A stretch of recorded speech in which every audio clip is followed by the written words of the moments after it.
Raise your hand if you like having your picture taken.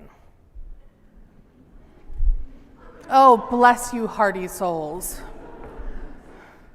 I do not like having my picture taken, and I have all sorts of excellent reasons why I do not like having my picture taken, which if you have had the misfortune of trying to get me in a candid shot, you will have heard, and I apologize for that. Oh no, I want to be in the moment. I couldn't possibly stop and memorialize it. I'll remember.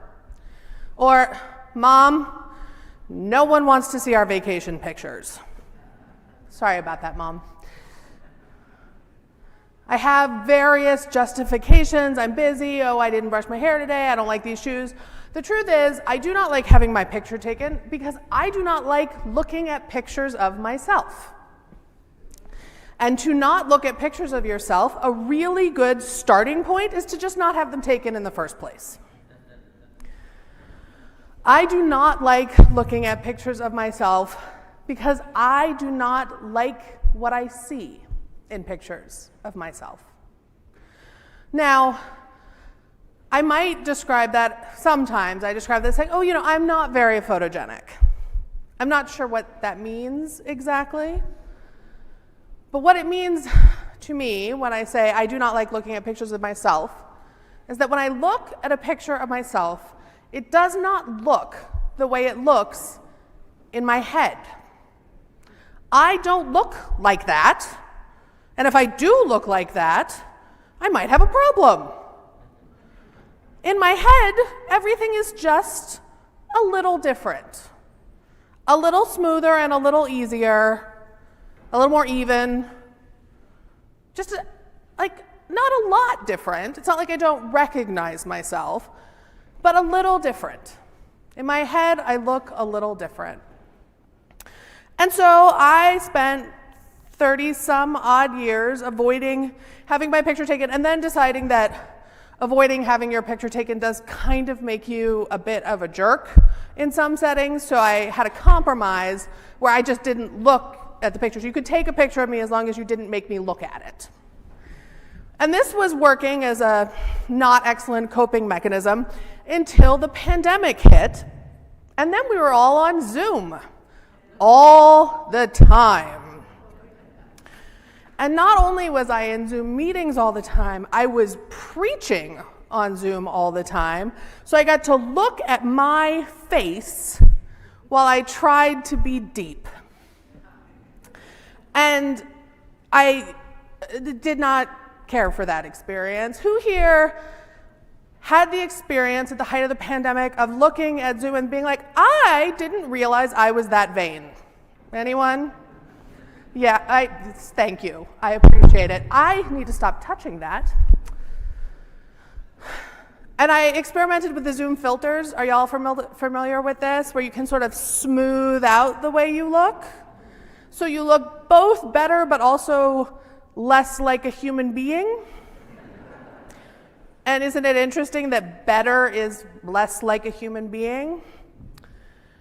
And I experimented with those, and I experimented with just not looking whenever possible. I would spotlight someone else's picture to look at.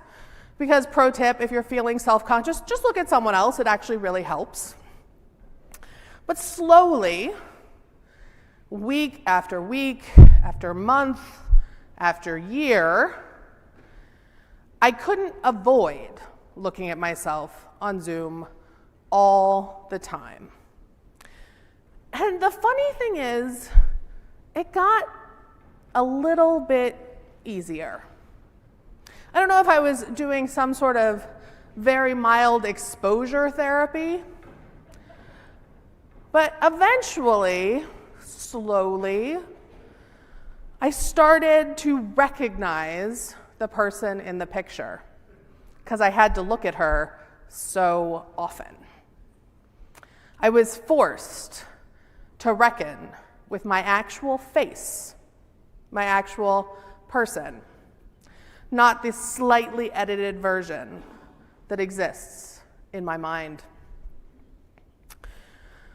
There's a priest named Barbara Brown Taylor who has a suggestion for us all. She suggests that from time to time, we take off all of our clothes, sit in front of a full-length mirror, and pray. Now, for this group of Unitarian Universalists, I'm not sure which part would be more uncomfortable, the naked part or the prayer part. Pick whatever word feels good to you. Reverend Brown Taylor suggests that we sit in front of a mirror naked and pray and say, "This is my body. Here I am. This is my one body that my life has made. This is my soul's address."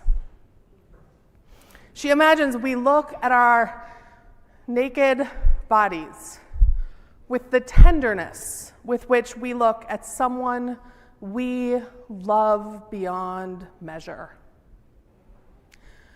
When I first read this suggestion, after the initial nope, nope, nope, the internal laughter that I heard some of you have when I suggested that, I thought at the time I had a newborn. So I knew what she meant by looking with the tenderness of someone you love beyond measure, and I tried to imagine it, not do it, just imagine it. What would it be like to look at my body, all of my body, with that tenderness, with that conviction that every single part was perfect? Middling. There are parts, there are days, there are moments that we can love ourselves with that tenderness. But I wonder if maybe that's trying to run before we have walked.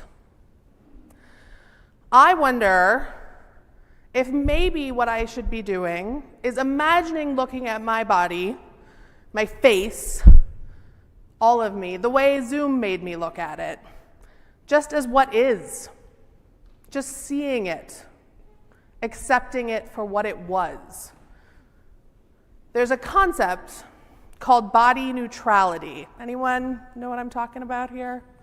It's a response to body positivity.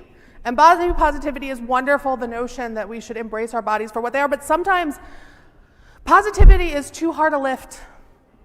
Sometimes we just have to accept things as they are. What would it be like to sit naked in front of that mirror and look at my body and just say, this is what it is. This is who I am. These are my parts.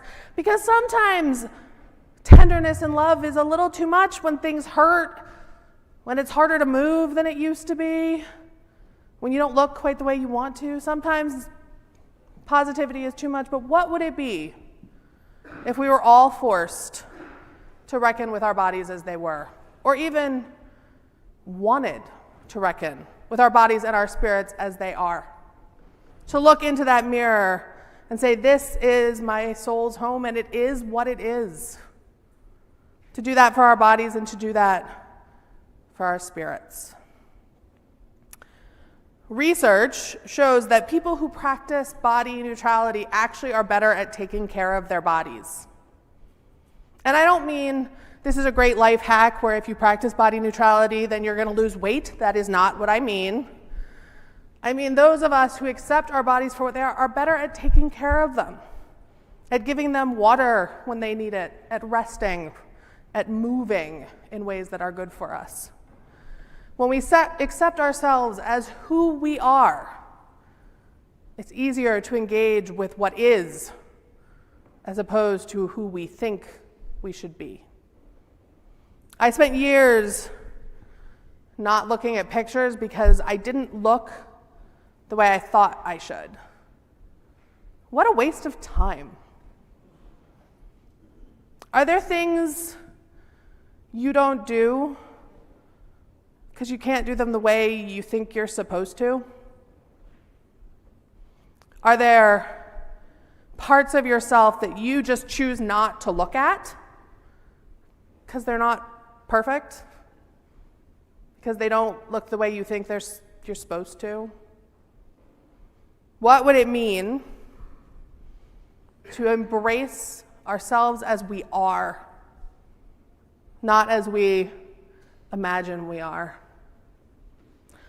I liked the way I looked in my head, the mask that I was wearing just for me.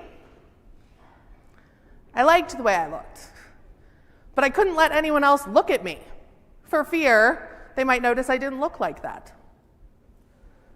If we are who we are, if we can accept who we are, what places might we be able to show up for that we couldn't if we were busy pretending? May it be so. Amen.